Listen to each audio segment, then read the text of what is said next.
The Greek myth of Paris tells us that just before the birth of Paris, his mother dreamed that she gave birth to a burning torch. This dream was interpreted as a prophecy of the fall of the city. The child would become the ruin of his homeland and therefore had to be killed to save the kingdom. The myth continues that the father of Paris, incapable of killing his son, entrusted the mission to his preacher, who instead abandoned Paris on Mount Ida, hoping that he would die there.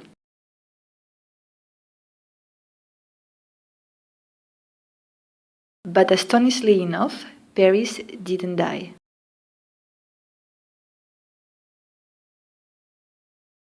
Paris began as an island. It was founded on one of the islands at the river Seine, the Ile de la Cité. The river offered protection against invasions and occupations. Paris chose to be an island. More than 2,000 years after its foundation, Paris was still an island surrounded by imaginary water, imaginary for us, the readers, but very real for the 2.2 million islanders. The Parisians learned at the school that in the past, the islanders had created a very sophisticated high-security mechanism to keep the island safe, the peripheric, a double ring measuring 35 kilometers in length and 370 meters in width. Every day, the city's safety was guaranteed by 1 million guardians. These guardians were thought to be the Parisian army defending against external attacks, an army of 1 million soldiers. This extraordinary service was the reason for the very high level of prices on the island. The islanders did not mind to pay them because they felt safe and lucky to live in Paris. But they did not know that most of these guards were actually people from outside the island, strangers that were coming to work every morning. By trying to enter, they kept the island safer.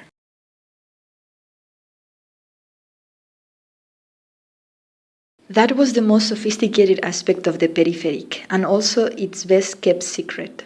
This stranger had to sign the strictest confidentiality agreement to enter the island. Years ago, the Paris authorities had tailored this plan secretly and managed to keep it strictly confidential throughout.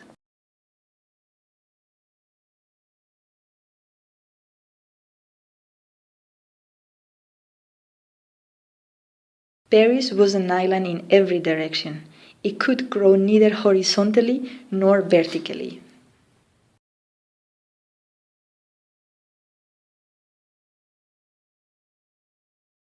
The islanders did not lack a single thing in Paris.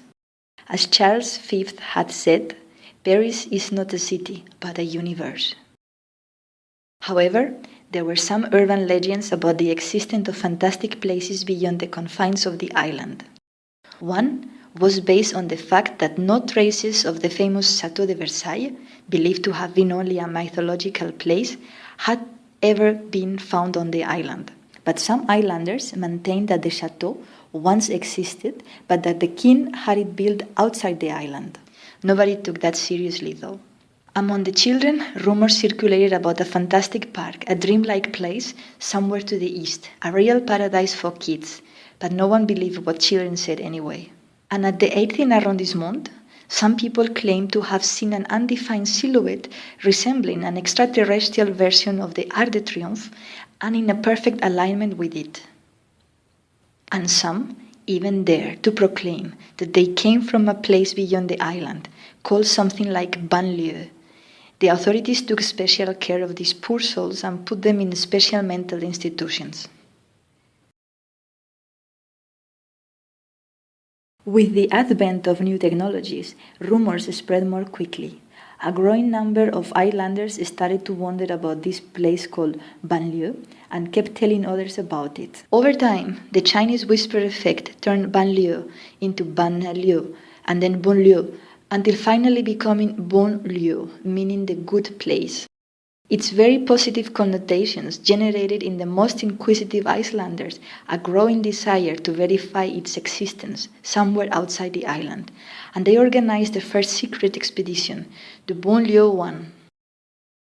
The banlieue one was composed of rebels from different fields. They knew it was not going to be easy, which direction to take, how to cross the high security border, when to do it.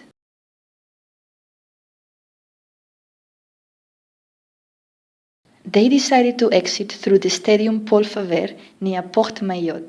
Somebody had the dangerous idea of placing a stadium on top of the peripheric, rendering it much more vulnerable.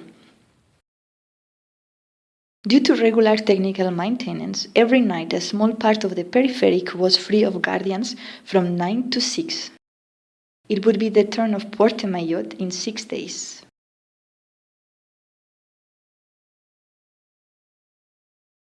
The expedition started his heroic mission at 2 a.m. at the crossroad of Rue Gersant and Boulevard des Maréchaux.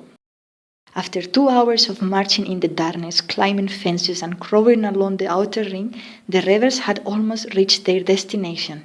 Soon they would see the water ahead of them. When they finally arrived at the point where the sea would emerge in front of them, a seemingly endless Haussmann Boulevard appeared instead. This paralyzed them. Were they back on the island? Had they been walking for 2 hours in the opposite direction? Totally frustrated, they quickly turned back, aiming for the right direction this time. They went as quickly as they could, but alas, no luck. When they finally reached the other side of the peripheric, they found themselves back at the Haussmann Boulevard. How could they have arrived at the same place again? They were perplexed.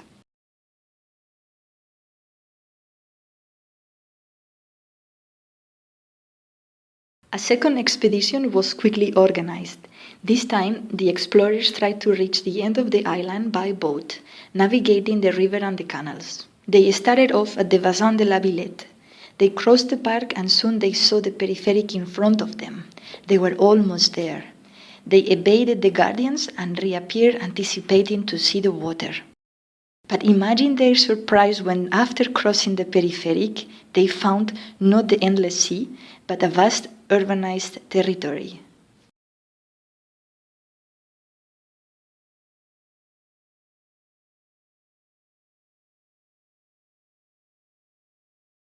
They could not believe their eyes. The island was not an island at all.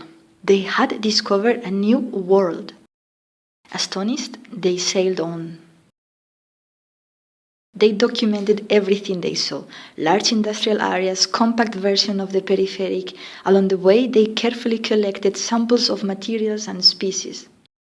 They wondered if those territories were inhabited. Soon, they arrived at what seemed to be a neighborhood with a very large community. It was composed of numerous regular blocks, very thin and elongated, and all conceived in the same harmonious way. They were perfectly distributed in orthogonal arrangements and surrounded by very generous open spaces. They were amazed. From its conception, the project seemed to have anticipated a possible future densification of the program. It could be the solution to the deficit of space back in Paris. They found it genius, visionary. They had just understood why the place was called the banlieue, the good place. All of a sudden, 4 young men approached the expedition. The locals asked them for a club. The expedition did not fully understand what they meant, but as the locals spoke something similar to French, they asked them about the name of these fantastic neighborhoods. The locals, slightly puzzled, answered La Tessie. But as the explorers did not understand this, they reformulated as Grand Ensemble. Grand Ensemble? The Icelanders fell in love with that name. Grand Ensemble. It was poetic. Grand represented the magnificence of the concept, and ensemble the desire for togetherness, the great togetherness. It was getting dark, and they could not wait to tell the other Icelanders about their incredible discovery. The government could implement new housing policies, enlarge the transportation networks. A bright future for Paris was awaiting them all. But the more they thought about it, the more they realized that the authorities must have known about the New World for a long, long time, but had decided to keep its existence as a secret. Why did they deprive Paris of the banlieue? Suddenly it dawned upon them. The peripheric was not a defense system for Paris, but the city's own prison wall.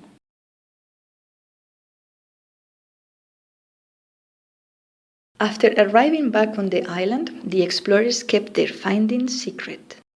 They recruited 300 more explorers who eventually moved clandestinely to the banlieue. Tired of their small and expensive apartments in Paris, they all wanted to live in a grand ensemble. Over the next few months, they organized dozens of excursions focusing on the search for grand ensembles. In order to help the new members to recognize a grand ensemble, they defined 5 basic characteristics. A grand ensemble hosted a very large community, and it was composed of relatively long blocks which share a similar language. It was normally organized in orthogonal arrangements. It normally featured a certain repetition in the composition of its facades, and it was surrounded by large open spaces. Based on these indications, one of the expeditionary groups made an incredible discovery. They had found the legendary Grand Ensemble where the king lived centuries ago, the famous Château de Versailles. The legend was true. The chateau was an earlier version of a grand ensemble, but had kept the essence of it. It could host a very large community, and it was long and regular. It was organized in an orthogonal arrangement. It had repetition in its facade, and it was surrounded by large open spaces, which in this particular case were nicely kept and ornamented. The explorers found these gardens beautiful and started implementing them in other grand ensembles.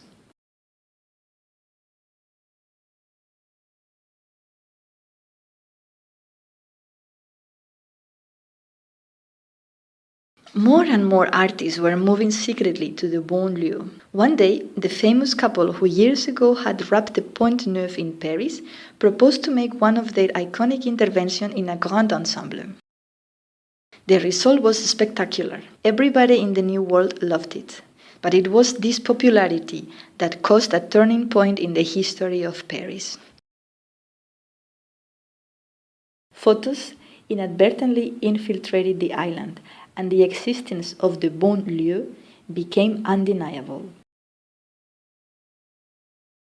In spite of the efforts by the authorities to censor all information about the New World, the rumors grew stronger, particularly about the secret communities of generous spaces and affordable houses. But it was not until the photographs surreptitiously infiltrated the island that the situation became critical. The existence of a new world just outside Paris was evident, but the authorities maintained a stubborn and bureaucratic silence. Confusion and disorientation reigned during the new few months among the Parisians. They desperately wanted to know what was happening beyond the peripheric. People engineered all kinds of constructions to cross it. They demanded information from the authorities.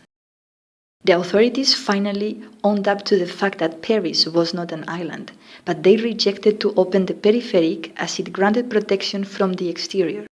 After all, Paris was not alone on that territory. Meanwhile, the Icelanders refused to live as prisoners in their own city any longer. They took the streets to fight for their freedom and to claim their right to the banlieue. Parisians were trying en masse to cross the peripheric, causing hundreds of fatal accidents, which resulted in the creation of 9 cemeteries along the inner ring of the peripheric. Paris was on the edge of collapse, and the authorities were forced to face the situation. Finally, on a rainy day in November, the press announced the imminent destruction of the peripheric. 2 days later, it was demolished. Historians later asserted that the empty land left by the peripheric was urbanized at a speed never seen before. Parisians needed to delete from their territory all traces of this shameful boundary. The years after the destruction of the peripheric are remembered as an exciting period of exchange. The Parisians could not wait to visit the New World, the famous banlieue. It was advised to do so only with certified tour operators. Tours included the places of the legends, the Children's Paradise, the Extraterrestrial Ark, or the Château de Versailles.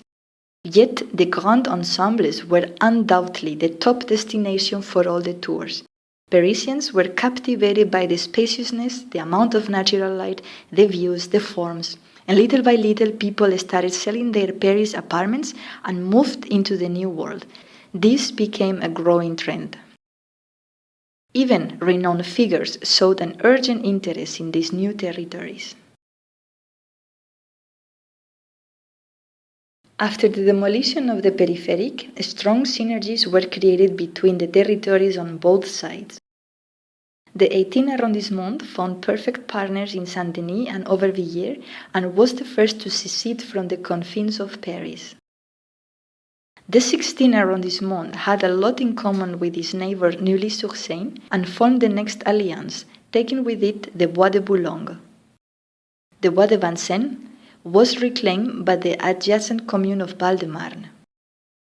And finally, the 20th arrondissement discovered that it shared the same geographical formation with Les Lilas, Bagnolet, and Montreuil. Soon, Paris had lost his recognizable outline.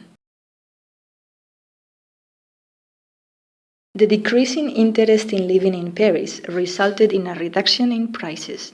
Houses became affordable for the people of the New World, the banlieusards. They loved the street life of Paris, its cafes and shops, its activity at the ground floor level. Some banlieusards started moving into Paris. However, as they were used to living in new apartments, they made some alterations. Nobody really seemed to notice though, as the streets kept their life and dynamism. Some developers, in order to reduce the exodus of Parisians moving to the Grand Ensembles in the banlieue, asked permissions for implementing them inside Paris. The authorities granted permission on the condition that the new projects always respect the structure of the city. Little by little, the morphology of Paris, untouched for decades, started to evolve in subtle ways.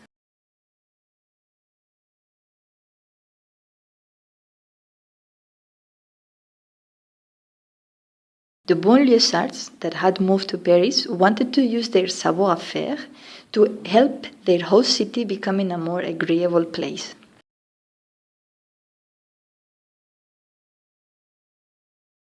They knew that in the New World, very long buildings were considered unpleasant, and those were thus divided into smaller blocks. Once they discovered that Paris shared the same problem, they initiated a test project on the longest building they could find. An extremely large construction, parallel to the river, measuring 675 meters in length and with an uninterrupted perimeter of 1.6 kilometers. They proposed to harmoniously divide it into 8 smaller pieces to allow for better accessibility.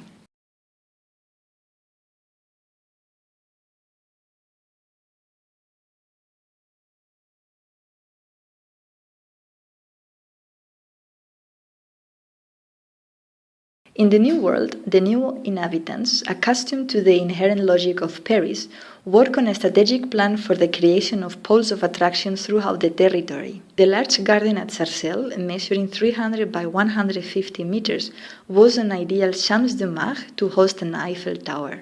Several Arcs of Triomphe were erected in different grand ensembles, such as Épinay, perfectly composed and in balance with the existing buildings.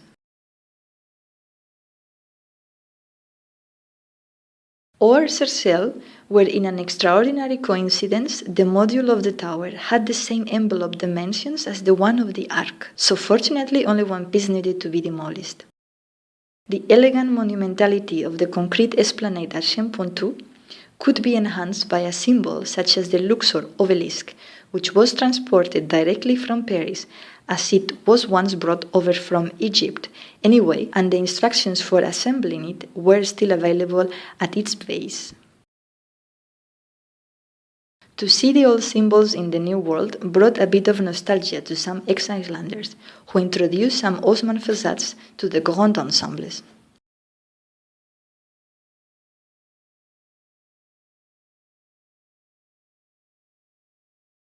While most Parisians were excited by the discovery of the New World, another group observed with suspicion everything coming out of the banlieue and grew nervous with the absence of borders. This created a divided society. The conservatives proposed in secret assembly to reconstruct the peripheric to bring back the old order.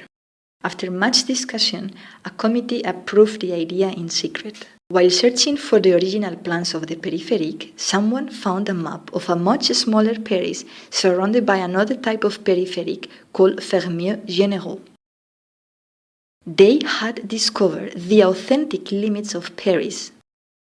This map revealed that certain areas had not always been part of Paris. Montmartre, La Chapelle, Bercy, La Villette, impostors, all of them. The assembly forced the pseudo-Parisian territories to confess, and the need to fix a new boundary was declared imperative. An official announcement determined the outlines of the new old peripheric de Fermiers Généraux. This came as a total surprise to a society that had just recovered from the damages caused by the previous peripheric. Thousands of inhabitants took the streets again, and a violent revolt ensued that lasted for weeks. Others had lost their optimism and moved to the banlieue, generating a second exodus of Parisians to the New World. New prefabrication techniques turned the peripheric de Fermiers Généraux into an immediate reality. In the search for a more authentic and Parisian version of itself, Paris had to shrink. Paris never understood that this logic would lead to its eventual death.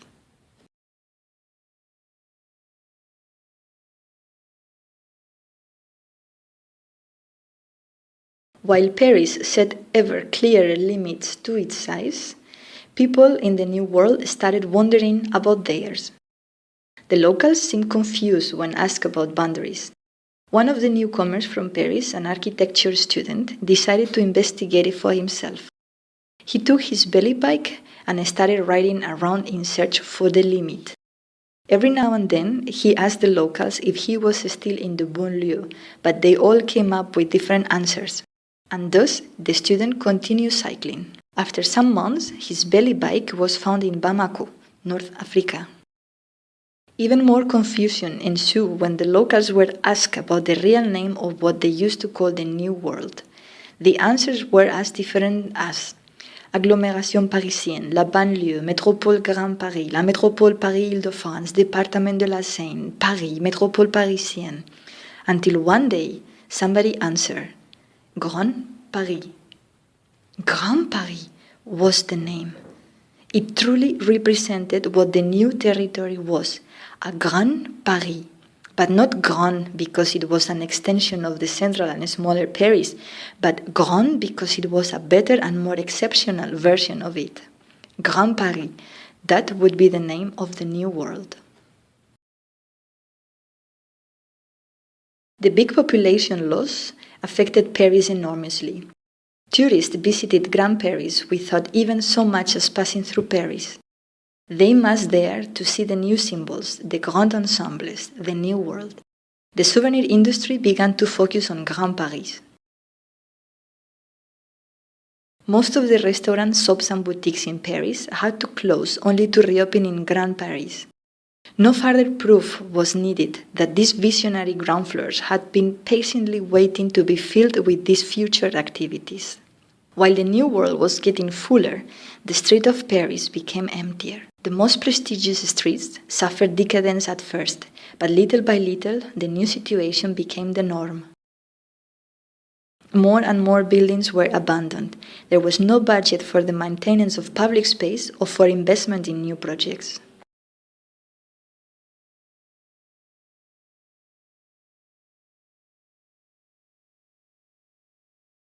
Paris became a dangerous place. The Tour de France had to move its finish line to the Cité des 4000 in Grand Paris due to the growing insecurity inside Paris. Precious objects were evacuated until the situation had improved. This was a chance to exhibit the Mona Lisa throughout Grand Paris. it became obvious that Paris would never be the city it once was.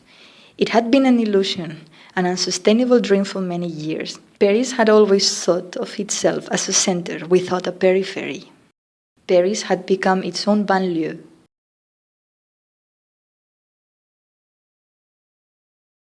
The new inhabitants of Grand Paris, former Icelanders, maintained an ever-growing interest in the new territories. They wanted to be an integral part of it. They wanted to find a common denominator. They desired to understand the logic, the language, the forms of Grand Paris. They had spent so much of their past being so close to it and yet so brutally deprived of it. Grand Paris needed to be integrated into their history. They rewrote books, they edited paintings, all aimed at building a common past which they were never allowed to have.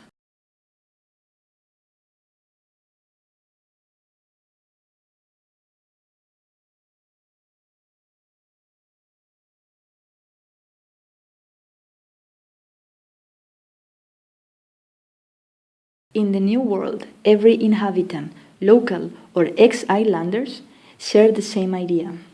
Let's build le Grand Paris Ensemble. In contrast, the fate of Paris continued to deteriorate. It was a matter of time before Paris would find a yet older map of its original perimeter and the subsequent erection of a new peripheric. 5 more were to follow: the peripheric of Louis XIII, the peripheric of Charles V, the peripheric of Philippe Auguste, each smaller than the previous one, only to end with the peripheric Gaulois, where Paris had returned to its original configuration, a true and a real island, the Île de la Cité. During its progressive self-reduction in the search for the real Paris, Paris had unconsciously disappeared. That was the last step in the establishment of Grand Paris. In turn, the story of Paris, as incredible as it is absurd, became a legend of Grand Paris. After a few thousand years, the Greek myth of Paris had evolved into its opposite. Paris finally died, and his homeland was safe.